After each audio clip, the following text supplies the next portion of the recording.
Welcome to Her Subconscious Blueprint, your no BS space for subconscious healing, bold breakthroughs, and manifestations. I'm Jen Boyd, hypnotherapist, mindset coach, and your new healing hype girl. I am so excited about today's episode.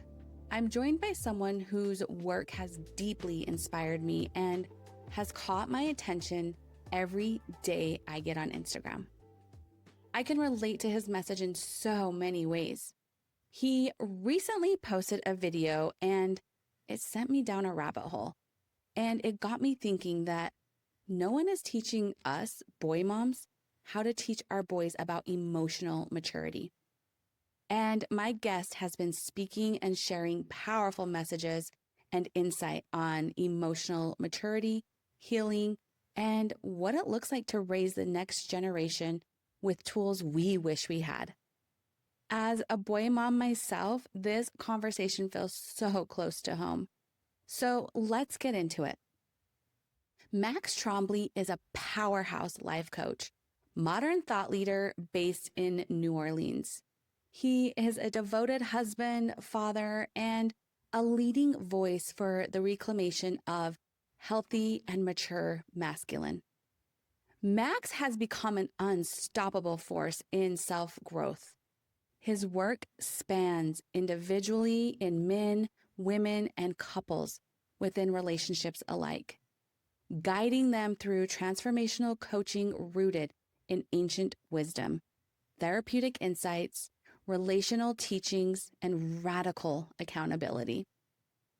Max is committed to helping men and women rise into true maturity, self-empowerment, and the capacity to create deep love, igniting relationships where depth, passion, and purpose become the foundation of the extraordinary lives we all dream of living. So let's dive in and welcome Max. Hey, Max. How are you? I am doing great. Let me just hit that button, whatever that is. I'm well. Life is good. Things are great. You showed up in your blue shirt. I have like a million of them. Didn't expect anything less. Yeah, I know. Trust me, I know. This is the lighter shade of the whole shades of blue that exist. We'll call you the 50 Shades of Blue. You're welcome to. But yeah. Awesome. Yeah. Well, I cannot thank you enough for this. Like I literally manifested this when I think I sent this in my email when I was first inspired to do my podcast and working with my coach. And I've followed you for so long. I was like, one day I'm having him on my podcast. Here we are. And it came to fruition. Here we are. So I can just relate to your stuff so much. So thank you. It's really helped me and helped me in my relationship. And yeah, so we're here. I'm excited. Awesome. Yeah. Welcome. Thanks. To Her Subconscious Blueprint. I'm so happy to have you. So I went over your bio a little bit, but if you could just tell my listeners a little bit about who you are and how you got started and what inspired you to start speaking from this masculine emotional maturity and healing in men. And I know for so many of us in this space, this passion usually comes from our own lived experiences, right? Totally. I mean, that's for me as well. So can you share with my audience how you got started and what inspired you? Yeah. I mean, the first thing I'll say, first of all, my name is Max and, I'm a husband, I'm a father, I've got 2 young kids and I live down in New Orleans, Louisiana. And I've been doing men's work for a decade. And it actually started, it wasn't like I started to create a career in men's work. I started because I started to learn things about life that I didn't realize. And I was like, I've got to share this with other men. This is incredible. Like basically it started because I was in a really difficult relationship and I went to a therapist and was like, how do I support my partner in this? Because she was going through a really difficult thing. And what the therapist gave me was this recommendation for a book. Very simple, The Power of Now by Eckhart Tolle. And it, the idea of meditation is where it really all started. And what happened is as soon as I realized I am not of my thoughts and I am not of my emotions, but those are things that happen. Like, your brain is an organ of your body, but it's not you, right? As soon as I learned that, I was like, whoa, there's like a different way to actually perceive reality because you're not just in it, wrapped up in the storm of it. And as soon as I started having that realization, becoming a sovereign human in the world rather than just being of constant interfacing with the world. I was like, I've got to share this with men. So I started meeting with men and teaching them how to have more sovereignty, emotional sovereignty, conscious sovereignty, like how to actually perceive what's happening in reality here so that we can more effectively work with it. That's how it started. And that's kind of a boring start, but I was just like, wow, this is crazy. Let me share this with some guys. So we got around a fire and we started talking about it. And then 10 years later, I've been actively running men's circles for the entire time, monthly. So it's like, well, I don't think it's boring because I think it's just that one tiny little shift in our life and our mindset and getting out of that victim consciousness. Yeah. Like those little things are actually what's huge. And I think people really mistake change and transformation and healing. Like it has to be this big grandiose thing. Yeah. And it doesn't. It's really just these little baby steps. And because when we make it too big, people quit. Yeah. That's when they quit. It's too much. It's too overwhelming. Yeah. And I can't do this. I'm not enough. I'm not worthy. Nothing ever works out for me. Yeah. But it's just those small little baby steps. So I don't think it's boring at all. I think it's beautiful. So yeah. One thing I'll say is that, one of the big reasons people don't start in self-growth or try to change their lives is because it's just overwhelming. Like they don't even know where to start. They don't know how to start. And it's so insane that like, honestly, it's like you have to get off the train of your chaos, like get off the train of your life, pause, find 30 minutes a day, which most people can do. They just think they can't, I don't have time. I don't have time. Yeah. Cause I think it has to be an hour-long meditation and like, no, you can 5 minutes, start with 5 minutes. Yeah. Yeah. It's that simple, really. Yeah. It is. And there's so much shame too. I think that's why people don't start is because they have to bring awareness and accountability to themselves. And that can be shameful. Yeah. Especially if you're not in an environment that supports that. Well, and that's what I'm here to do is help kind of peel back the shame. Like we don't have to have shame. Shame doesn't have to be a part of this conversation. We can just go, I didn't know. And here I am. And in the blanks of the story, like, so I started this like 10 years ago with men around a fire. And basically over 10 years, then like I rented a yoga studio and did men in a studio. And then I rented a bigger building and I had a whole like massive men's work thing that was happening monthly. And at some point I said, there's a real need for this that's beyond my simple once a month circle. And so I learned how to become, well, first of all, I learned how to, coach people one-on-one. And I started a coaching company 5 or 6 years ago. And then I learned how to do really like transformational work. Like how do you move people through their closures, their confusion, their chaos? How do you open a man to feeling his emotions in a healthy way? Like this is all stuff I had to learn along this path. And that's kind of got me where I am today, which is, I run events and I coach people and I help people really open the door into the world that actually exists rather than the one that we feel stuck in. Yeah, I think that's so powerful too, because a lot of times we think we have to be perfect and healed to help people. No. But we don't. Like we can heal with them and share that journey with them. So exactly. Yeah. So, and doing it in a group setting helps, people be more vulnerable and relatable. Like, oh, I'm not alone. Like people actually are going through the same thing as me. Yeah. So. Yeah, I mean, everyone thinks they're unique and that their story is so like, no one can help me. This is so like unique to me. And it's actually not true. The human experience is kind of the same. Like everybody, there was this great story I read years ago about a psychologist that went to Cambodia in the 70s to help people that were in a refugee camp. And she was working with women in the refugee camp. They had all like left Vietnam. And she was thinking that, the murder, the killing, the war was going to be like the topic of discussion. And yet when she was meeting with these women, the women were like, my boyfriend just cheated on me with some other lady in like another tent. And like, she was like, wow, it's the same human experience, even in a circumstance that is so outlandishly different. And that's the thing that really helped me understand that humans have human experiences, period. And we might think it's different in different parts of the world. And in micro moments, it is extremely different. Right after a hurricane, in the midst of a conflict, like things are different. But like really right after that, it just returns to like, am I loved and am I successful in creating toward safety in my household?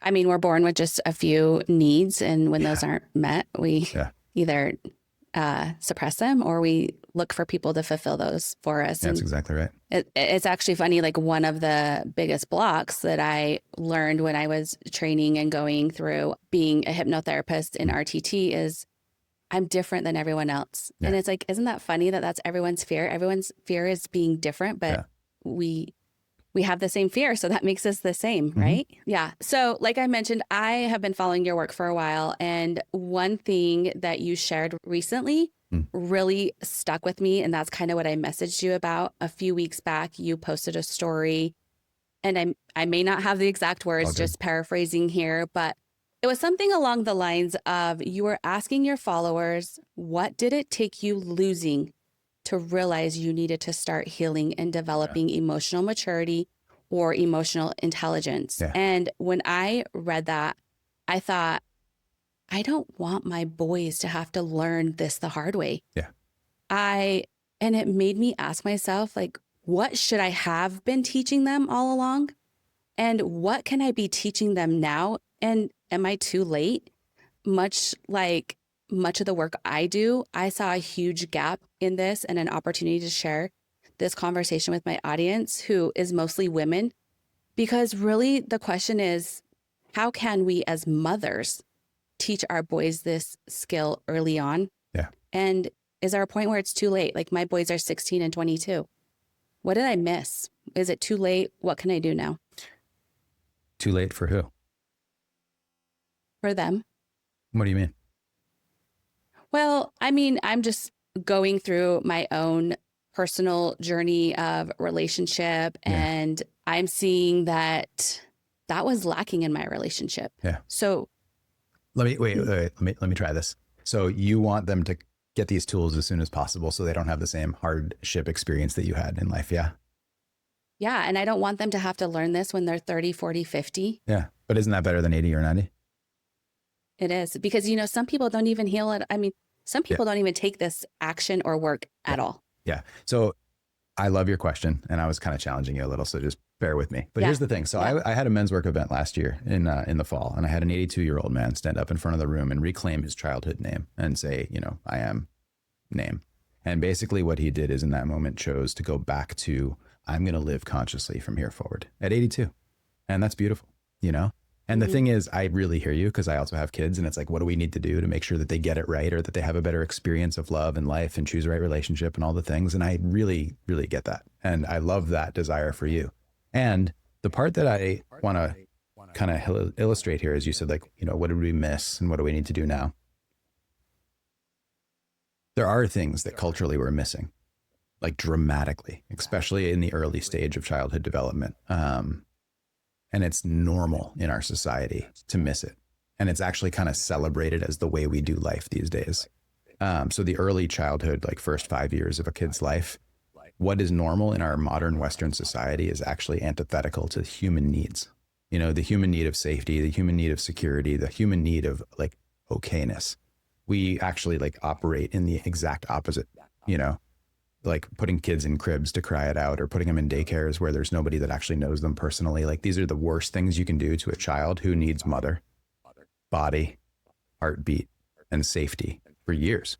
That's got to be their baseline, And so like 2-month maternity leave, like that's a built-in problem. Does that make sense? Yeah, 100%. So we have massive problems in the way we raise kids just in a society level. And there's not a lot you can do because we've all kind of come up through that. So here's the thing. We can have a conversation about, emotionally developing a child and like attachment parenting and like how to do it well. But it's almost like, okay, well, here we are. So what do we do now? So the thing is, whenever you're trying to change something, you just have to change it from here forward and repeat correct behavior or right action from here forward. And so anybody that's going to go, I'm going to change my life consciously, or I want to help change the life of my kids consciously, it's we from this place shift the way we show up and start operating from a deeper place. Does that make sense? So, so if you're going to work with your kids, right? Like, let's say that I'm sure you're a great parent, so I'm sure you did pretty well. But like, let's say you're trying to go like, okay, I really want to teach my kids emotional competency. One of the things you start doing is you start having conversations, not during emotional discord, but sort of right after the peak of an emotional discord. And you can ask questions like, where did you struggle? What was the feeling you were having? What did you need in that moment? And what can you do to create that? So that's a way of helping a kid or a person, or even yourself or a partner, go from like, what happened? What were you feeling? What did you need? And how can you create that? Which is essentially sovereign emotional competency. Does that make sense? Yeah, absolutely. And so how would you recommend that we approach that when my 16-year-old, he does not ever want to have those conversations. He's going through all of the emotional changes.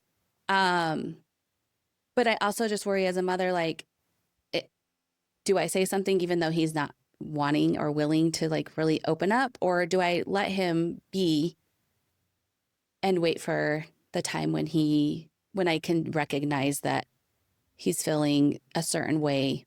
Yeah. You know what I mean? Yeah, I do know what you mean. So one of the things that I'd like to frame here is the idea of like, what is the role of kind of the mother and the father, and why is this important, right? And this will help inform this question. So the role of the mother is to be the home for a child's heart. That's it. Like from birth on, because you started as the home for a child. You were the womb, you know? And so the mother is, it's always like when, you know, what a child, boy or girl, needs from mother is like, I've got you, you're safe. And it's nervous system attunement. And then the role of a father is sort of constant like initiation and expansion. It's like micro initiation. So it's like, yeah, let's climb a tree a little higher. Let's do a little more. So like the role of the mother is you're safe. The role of the father is let's play, let's try. That's sort of the game of life. And it goes back, you know, hundreds of thousands of years. There are initiatory processes around this stuff. And you can see how important it is. Like anyone that has boys and girls, like you can see just how much this is a thing. Does that make sense? Mm-hmm. Yeah. And so let me explain. Oh, no, go ahead. Yeah. So at any point in life, you still are of that orientation. So if you have a 16-year-old boy, if you're trying to initiate him beyond where he's at, what you're also doing is denying the goodness of him where he is. The role as the mother is to actually almost affirm more, I love you, you're great just the way you are, that's awesome, and find ways that he can develop his competency beyond whatever his constraints are that are sort of not you. Yeah. Does that make sense? It does, absolutely. And so what would you say to mothers, I really relate to this, that carry a lot of the masculine energy as well? Yeah. And maybe for single moms that don't have that. Yeah. How do we balance that? The first thing to recognize is that we can't do it all. Like, right. You know, a woman cannot do both like home and initiation. Like they just can't. We think we can. Yeah, but you just can't. You know, we can't. Like it's even like men in therapy, they respond completely different to men and women as therapists. Yeah. You know what I mean? So like if you're raising boys, like, look, we can't deny the inherent reality, which is that boys among boys, there's a different energetic reality that they expand into and become. Boys among mom or girls, they completely change and adjust. Does that make sense? Yeah. Yeah. And so if you know that, then it's like, as a mother, like there are certain things that you just can't necessarily do. But what you can do is help usher your boy into a space. You know, sports are a great example, or weekend events like camp, you know, summer camps, different things. You know, the thing for a teenager, to correct orientation of a teenage boy, they need to start serving beyond self. I mean, if you look at the camp model, think about it this way. Kid goes to a summer camp and he plays, he like draws, he like social learning and development, blah, blah, blah. But at some point the camp turns him into a counselor. And when the kid turns into a counselor, now they show like now their attention is on service, right? And that's what maturity is. And so when you have a 16-year-old boy, yeah, like how can you bring him into service beyond self? That would be the necessary kind of step toward a more mature being. Does that make sense? Yeah, absolutely. So finding opportunities for him where he can serve beyond self is critical. Yeah. Yeah. So what would you say are maybe like some daily simple things that we can do in our homes to normalize the emotional expression for boys? Because again, society is like, boys don't cry, don't show your emotions. That means you're weak. Yeah. And they don't feel worthy or enough to express their emotions. Yeah. What things would you say, like just small daily actions that you could do as maybe a family, or that you could give your boys to kind of work towards that? Yeah. I mean, it's really important to kind of normalize having conversations that talk about the emotions that are inside an experience. So like, yeah, how was your day? Oh, what was that experience like? Yeah, what did you feel? Like, you know, just have that as like a basic conversation. And a lot of people go, I don't know what I felt. And you go, well, was it frustrating? Are you like mad? Are you like sad? Are you scared? Like, what do you know? And like start just having those kinds of conversations with kids so that they can actually understand that there's an emotion attached to their feeling. Does that make sense? Yeah. And, you know, and it's, well, go ahead. What were you going to say?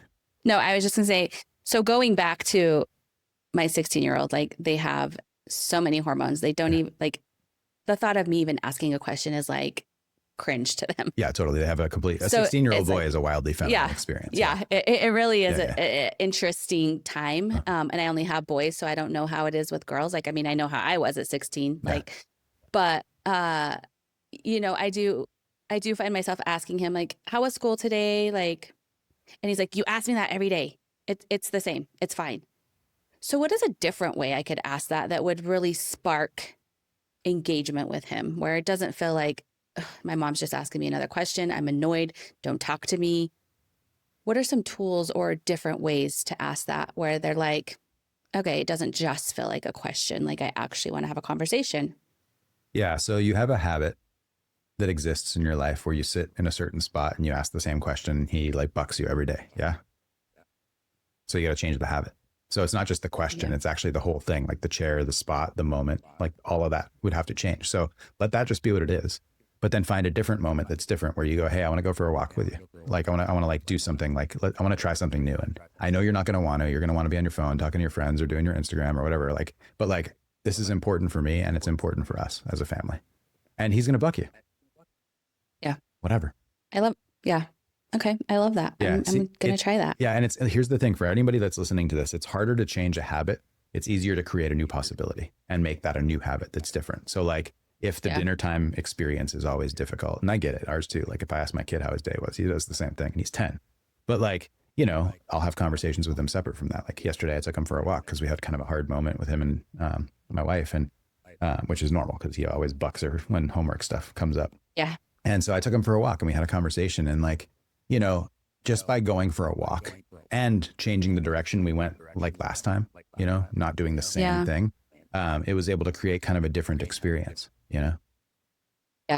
I mean, Joe Dispenza, I'm sure that you've, I'm familiar, saw a lot of his work. I mean, he's like, until you change the habit, you're creating the same yesterday, today, and tomorrow. That's right. Yeah. So, yeah.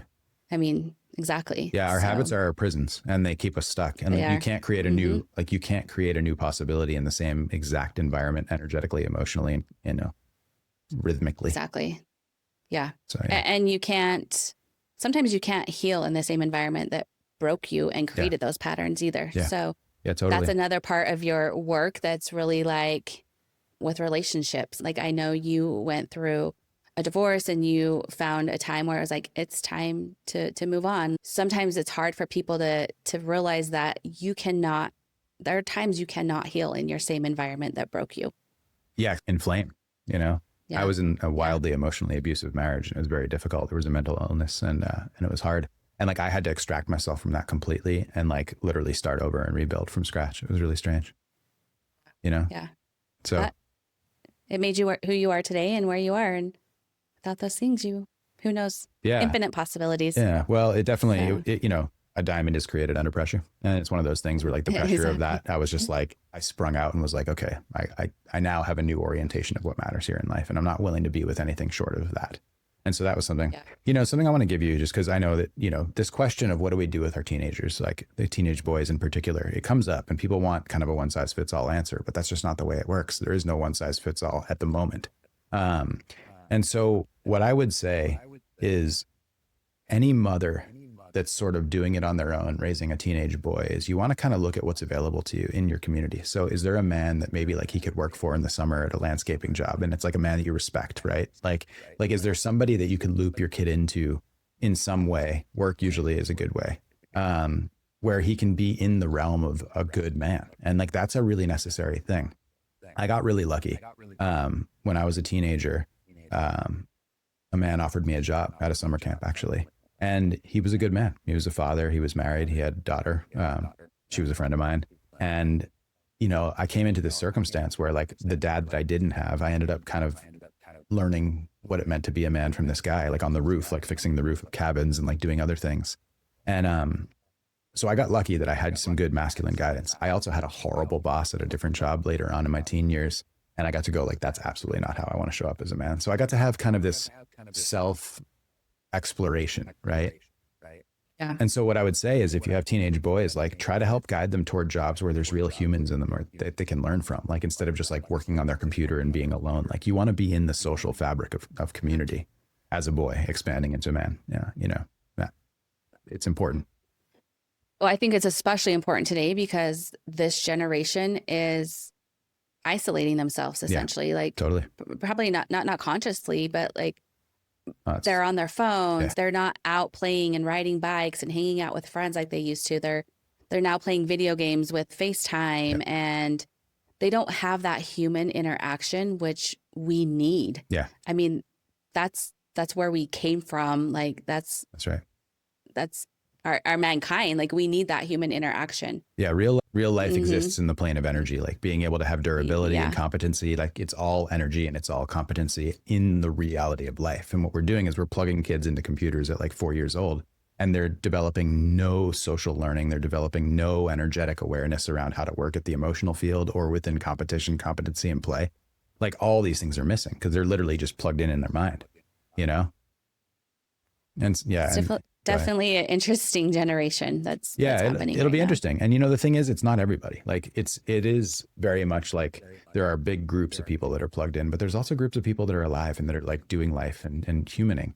And so I think the thing, you know, we just have to tend as carefully as we can. And as many people that can understand this, like, you know, how do we move our kids back into real life? How do we do real things? Any dads that are listening, like take your kids out and do cool stuff, like anything, like a 1 hour adventure or like a 3-day adventure in the woods or like hike a mountain, like whatever you can do, like get out of the world that you're, you know, plugged into a tablet or a computer.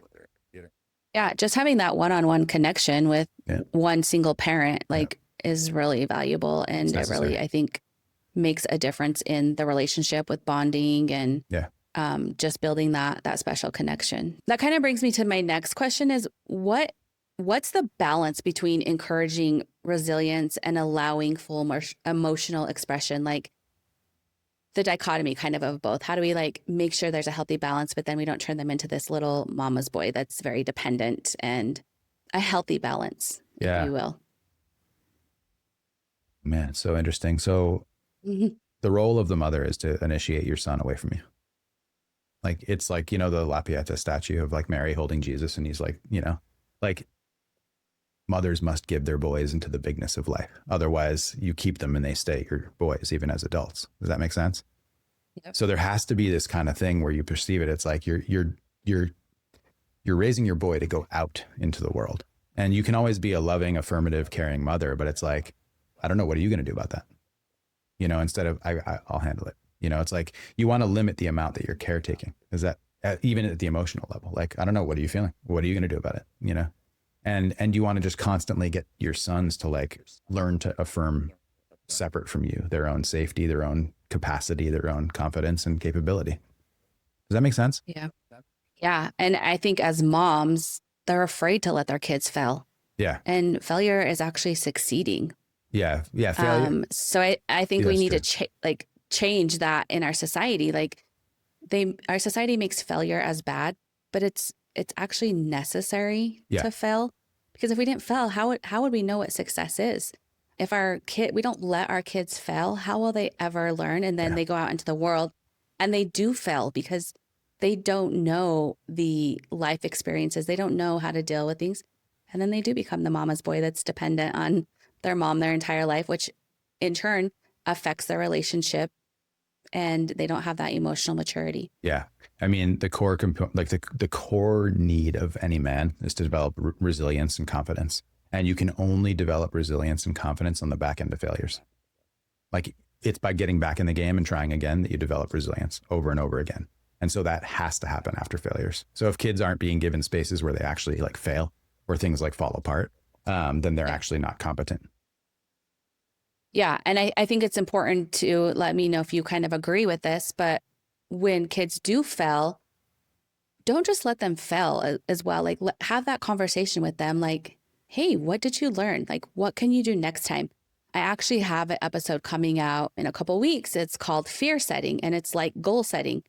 So it's normalizing fear, but it's also kind of going through the steps, because 95% of our fears that we have never even happen. Yeah.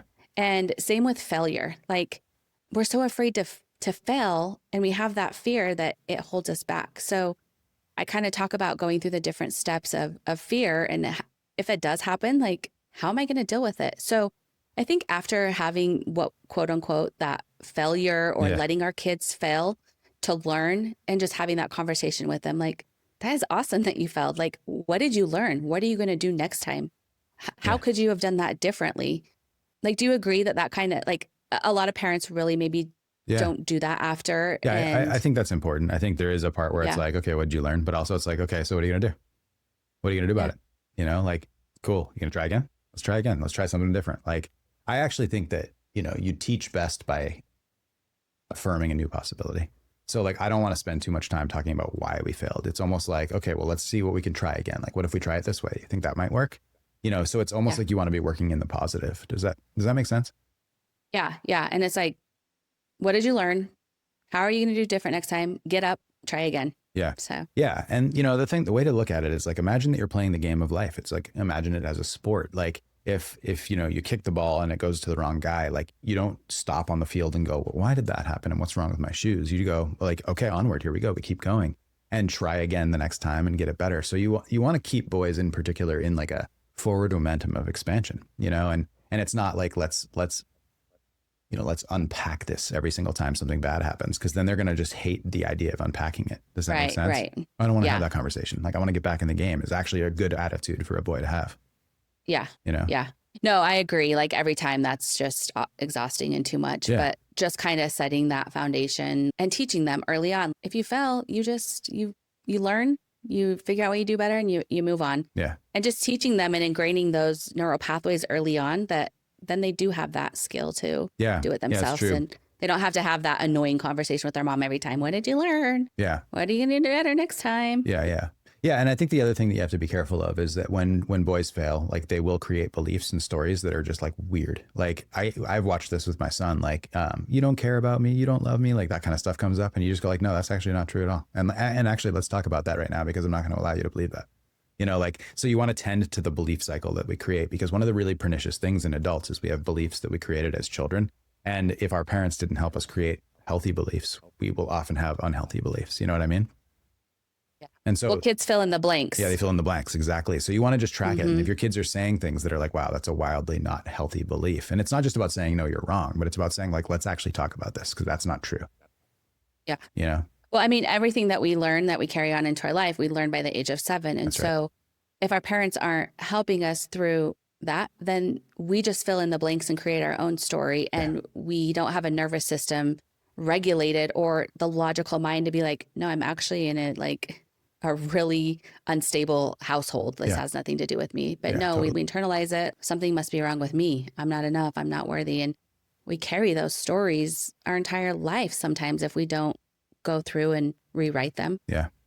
So yeah, that's really true. And I mean, that really like rubs people the wrong way when they hear this, but it is true that children know by age 7 everything they know about life. Like they've decided it and their operating system has been programmed. And so if you were like a really like emotionally chaotic parent before the age of 7, like with your kids, you have some work to do if you want to change that. And that comes in the form of like learning your emotional competency, and then also like ushering your kid into a new possibility, because he or she is just going to repeat what you modeled before the age of 7 when they're an adult in relationship. You know? So if you could give parents 3 tools to start teaching boys emotional literacy today, what would the 3 foundational tools be? Boys have to, it's a modeling thing. You can't teach it. They have to be in the realm of emotional competent men. Like that's 100. And I'm slowing down here and giving you this answer really straightforward, because nobody can teach boys emotional competency. They learn it through modeling. Does that make sense? Yeah. Yeah. But what if they don't have that? You got to find it. We go back to your tools as helping them find it. Yeah. You got to find it. You have to so I used to have this conversation where I go, well, then you just do your best. But it's like, well, if you want a serious answer, the serious answer is find it. Find a man somewhere in your community. It could be a priest. It could be somebody that works at a church. It could be someone that works for a landscaping company, and find a way to get your kid in the realm of that man somehow. Yeah. And like, that's literally the only way, because boys don't learn from the mind. Like they learn from what they feel, you know? Oh, this man feels powerful. Oh, I just watched this man negotiate a really hard business move. Like I see that, like that's where they learn. Does that make sense? Yeah. Sorry to everybody that's like, oh God, but it's like, yeah, that's what it is. I want to talk a little bit about how I'm doing this and how my wife and I are doing this in our life. So we have a 10-year-old boy. And one of the things that we did is we took him out of the school he was in completely, because it was a wreck at an emotional level. The parents were horrible in terms of their emotional, like it was just a wildly overdramatic, crazy school. And we put him in a school where people are of better emotional order. That's actually a real thing. And so we put him in this new school, and immediately he was like, wow, the school feels lighter. It's like, and I'm like, yeah, that's emotional competency. So that was a decision we made for the sake of our son's emotional well-being. Then we chose soccer systems. So in our city, there's like 5 or 6 different types of soccer that he can do. He can do like that group or this like whatever. What we chose was based on the men that led it. So we chose we literally knew one of the coaches, and it's like, it might not be the most competitive or expansive for my son, but the guy is good. And so we're putting him in a place where the guy is good, or where the person is good, or where he's with his friends. So it's more play oriented than competition. And the reason we're making these choices is because we're really attuned to what is the thing our son needs. So it's, again, not one size fits all. It's everybody has a different son, at a different level of advancement in terms of their emotional competency. And so what we really had to look at is what's best for our son right now. And it was move school, change the soccer system that he was in, and like, there's all these different things that we're doing for the sake of him having a different experience, Yeah. And that's the art. Beautiful. That's the art. And like, it's not, at the end of the day, it's like, who's around you, Right now, what's awesome is that we live in a community where, like, we're close to the school that our kids go to, and like all the teachers live around here. And so there's energetic bounds, to the behavior of all the kids in this community, because the teachers are all here, other kids their families are all here. And so when my son's kind of out on his bike, like, he's seeing people constantly that know him from his school or know him because of their kids. And what that does is it really creates kind of bounds and boundaries for the, what my son can do. And a lot of the trouble I got in as a teenager is because we were outside the edges. There was nobody watching us. When I was a kid, my mom was sick when I was young. So I was kind of a very like anti-life kid. I was a punk rocker, and just like my friends and I would cause trouble. All that trouble was caused outside the bounds. And so what I'm looking at is, what are the bounds I can maintain for my kid in different layers, right? School as a boundary, community as a boundary, friend groups, and like, things that he engages in, so that he can play and express and make mistakes. But yet he's still held at those edges so he can learn. Does that make sense? Yeah. I'll give you You were like Nemo swimming off the edge. Oh, certainly. Yeah. Yeah. My childhood was really different. It was challenging. I mean, I had a really good childhood up until a certain age, but my mom was sick for 10 years. And at some point, like, things went dark. I'm sorry. Oh, it's okay. Yeah. I mean, the reason I'm here is because of this whole life totality experience. But yeah, things went dark, and my whole experience became like, I do not like anything about this. And so I lived that for 20 years. And, but anyway, the thing that, a really good example of what I want to show you about this bounds thing, right? So like, my son was playing with some of his friends, a number of blocks from here, like 13, 14 blocks from where I live. I'm in a city. And anyway, his friends were like ringing doorbells, ding dong ditch, whatever, like, which part of me is like, yeah, I did do the same thing. And then the other part of me is like, gotta be careful. So anyway, they rang the doorbell of a house where there's some elderly people that live there. And my wife's aunt lives nearby and saw them. And so she just drove by and was like, hey, called his name, called him over. And he's like, listen, those people are 85 years old and they can't walk. Like, think about that, And then like that day, an 11-year-old was shot doing ding dong ditch in Texas. And so like, when my son got home, it was like, hey, I want to talk to you about something. Cause like, I get it. It's funny. And like, I even told my son, like, I did the same stuff. So I really do get it. But I also want you to know something. Like, we live in a world where kids are getting shot because of this. And like, you need to know that. And we live in a city where that's actually a higher likelihood than not. So it's like, you got to be careful. And so there are bounds that we can create to their expression, but then there's also like, but they must express. Like, he wouldn't have learned that if he wasn't out there doing the edge, doing the thing. And so that's kind of, I don't want to get into the weeds of this too much, but like, we want to get our kids out, but we want to have bounds that are conscious and created, Yeah. So. Exactly. Yeah.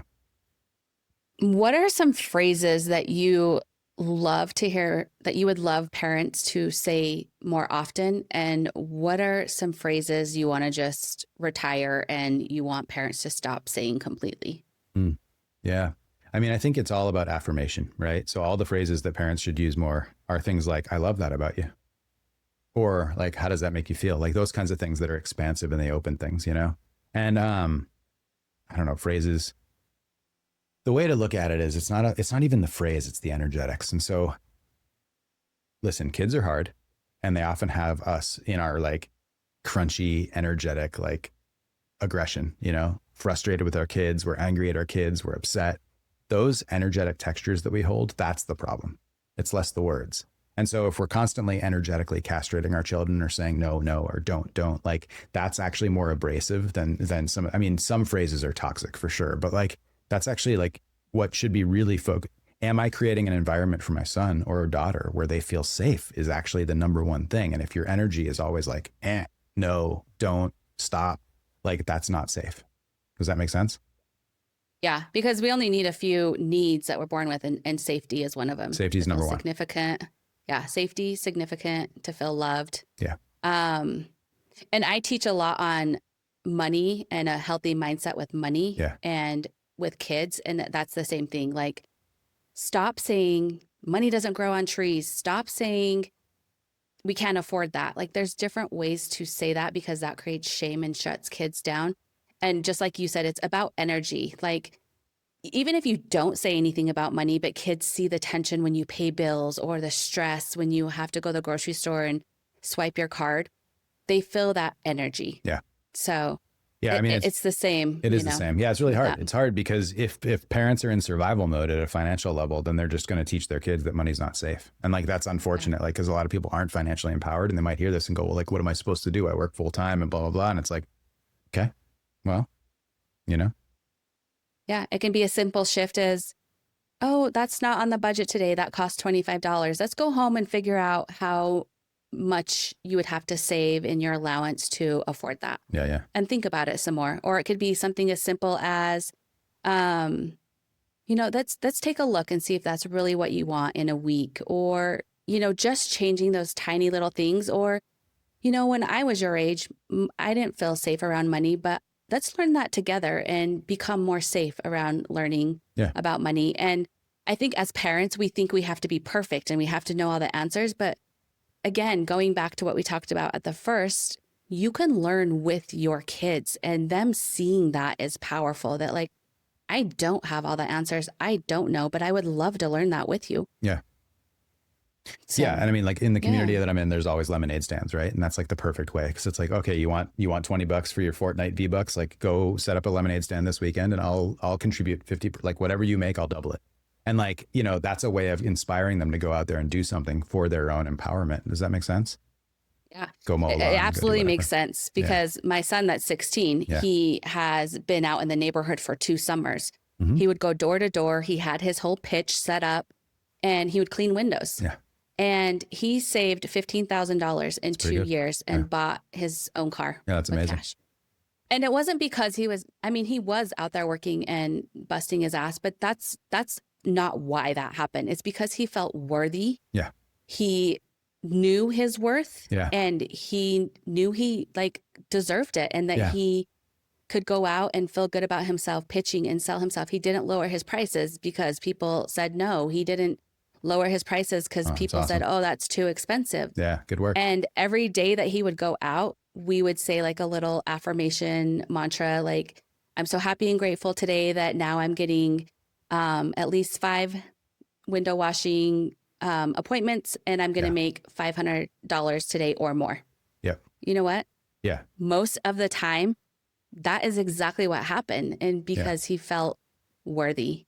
Yeah, totally. And we didn't teach fear and shame and scarcity around money. So I think that goes back to you talking about having a safe household emotionally too. Like it's very relatable with those 2 topics. Yeah. Yeah. I think it's huge. And actually, I love what you're saying here about your son, like probably age 14 and 15, he was washing windows.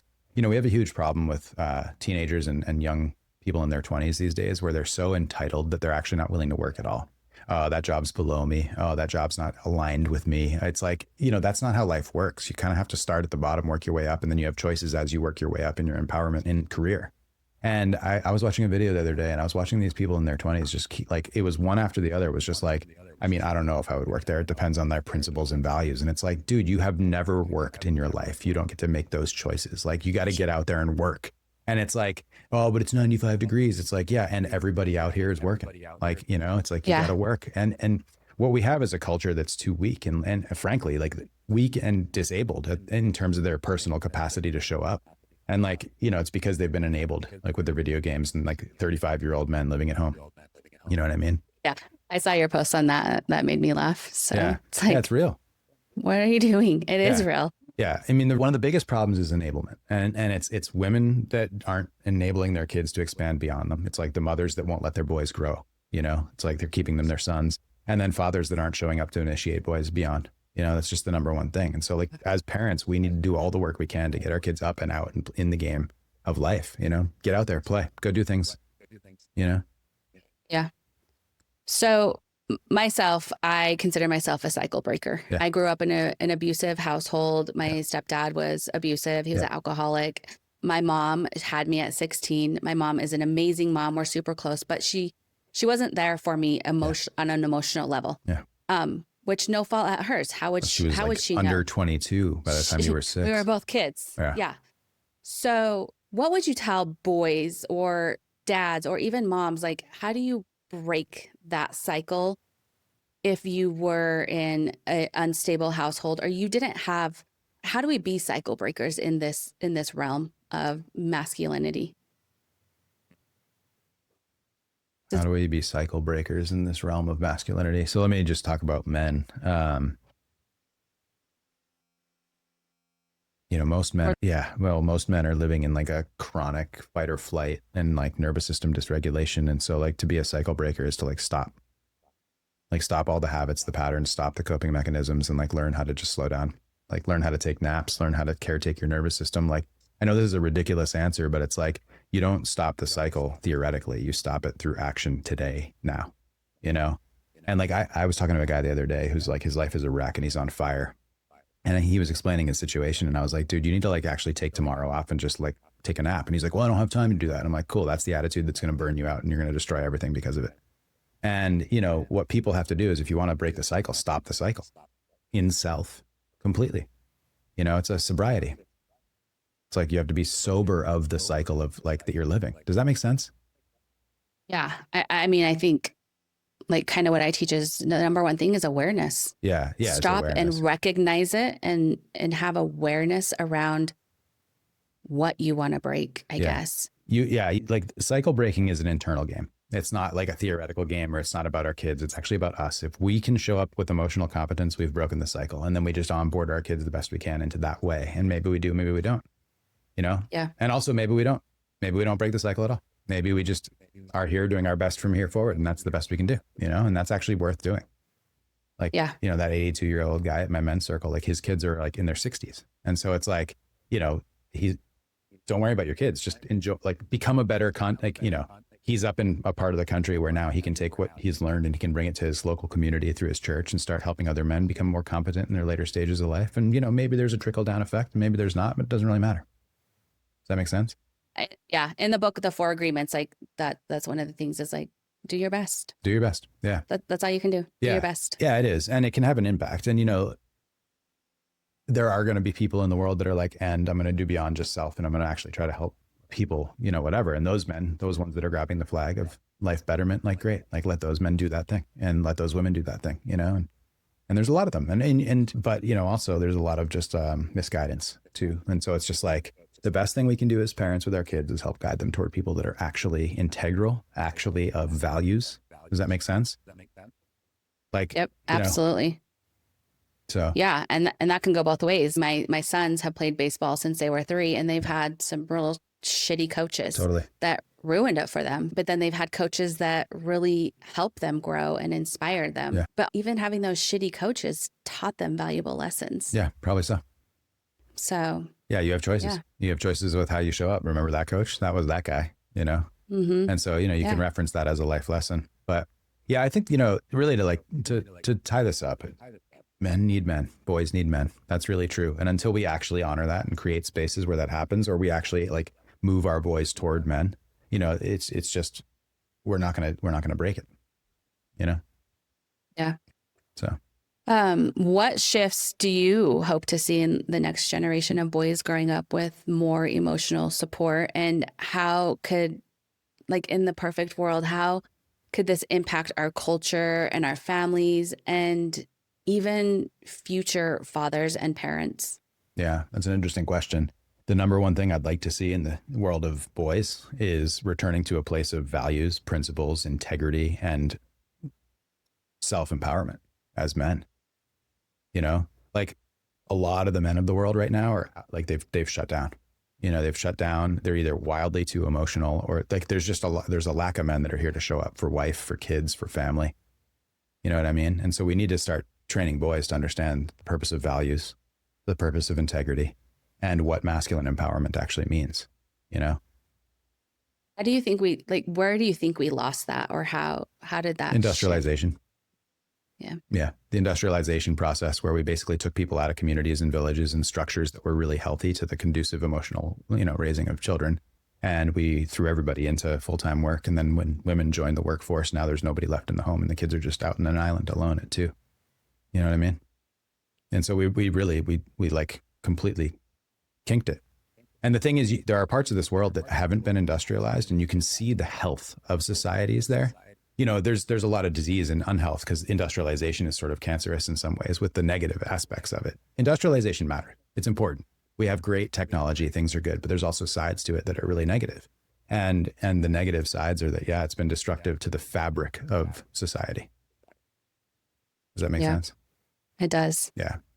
Okay. So just to wrap this up, if you could speak directly to every boy mom listening right now, what would you want them to hear? First of all, know that you matter, and that you matter in that boy's life. And the biggest gift that you can give as a mother is to love and validate the beauty that is your son, and to shoo them off into the world they're here to live, to develop their capacity outside of you, beyond you, to find men and help that boy find those men.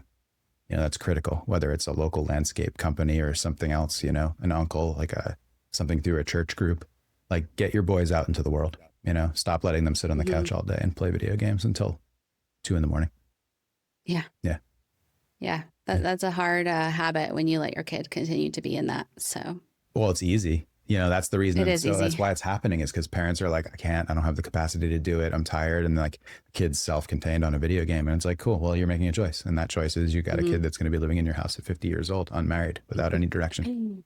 Yeah. Yeah. Yep. Yeah. It's tough. But we are in that moment. And tough. it's like, wake up, people. Like, this is the moment that we're losing it. Like, we're losing it because we're just not paying attention. And we've made choices too. That's the other thing, is like, maybe consider dating. If you're a young girl, like, if any women are listening to this that are under the age of like 25, like, get into a relationship with men that can steward you and steward your family and that are financially empowered, because maybe when you do have kids, you take time off and you actually shepherd your children well, and let one person work. Could the man do it too? Kind of, but not really. It's like, it is really like the feminine role is like, I'm here, I'm home. Focus on the development during the early stage of a child's life, because that's where it really matters, before the age of 3. Mm-hmm. Yeah, I love that. That's perfect. Yeah. And also in everything. If you're a woman and you haven't had kids yet and you're going to, like, question everything, because the way that our modern society has been set up for children is antithetical to the needs of children. All the different things that, like, all the medical, the way that we do birth, the way that we actually like raise toddlers and like babies, like, it's all antithetical to actual human okayness. And so look at that and question it, Yep, exactly. Yeah. Well, this has been so powerful and such an important conversation, I think, for especially moms that have boys. Yeah. So thank you again so much for sharing your wisdom, your story, your vision, Yeah. for raising emotionally competent men, all advice on that. And well, any final thoughts? Yeah, I do. I have one more thought. Yeah. I'll just say, like, listen, I get it. Everybody wants like a one size fits all answer. And I've really thought a lot about this. I'm lucky because I worked at a summer camp for a decade when I was younger. So I understand camp, and I'm really inspired at some point. I'm building this company in such a way that I can kind of self-finance this whole thing. But one of the things I want to do is create a summer camp for dads and sons, or for just sons, if there are no dads in the picture. And, it's going to be modeled on the idea of like initiation as a story, like why, like, teaching initiation and like how initiation functions for men. Because actually being able to self-initiate is one of the most powerful things that a man can do throughout his life. And anyway, I'm looking to build sort of a camp experience for young boys. So like from the age of 13 to like 18, and then, something else for like younger boys and fathers. And like, there's a whole thing that I'm trying to figure out. So we'll see, we'll see. It's going to take some time. And to build an operation that big requires kind of a grand vision and a lot of self-funding. So hopefully in a couple of years, Yeah. Well, don't give up on that because I think it's much, much needed. And I think your work is so powerful and will change so many lives. I always just say, if I can help one person, like that's enough for me because I truly believe in the ripple effect. Yeah. And if I help that one person will help one person. I love that vision that you're shooting for. And I'm after it. You're going to make it happen. And it's going to be beautiful and amazing. So it's a lot of work, but I'm doing it. Yeah. Cool. Well, thank you for having me. I really appreciate it. How can my listeners find your work? I know you just had a new digital, actually 3 new digital courses roll out. Where can they find your work? And to work with you personally. Yeah, my name is Max Trombly. It's MaxTrombly. And ashiftinbeing.com is my website. I'm on Instagram. Instagram's sort of the main social platform that I put things out through, and it kind of feeds out to the others. So Instagram's the best. Facebook, I'm on there as A Shift in Being. TikTok, I'm on there as well. And yeah, I have digital courses that are geared toward helping people like, heal from divorce or date more clearly for right relationship or, foundations of relationships. Like there's a bunch of courses I'm going to be putting out. My goal with the courses is to put up, I'm putting out around like 20 or so over time. And they're all for different moments in life that people really struggle with. And they're called pathway courses. That's how I describe them. So like, how do I move through divorce and actually come out on the other end?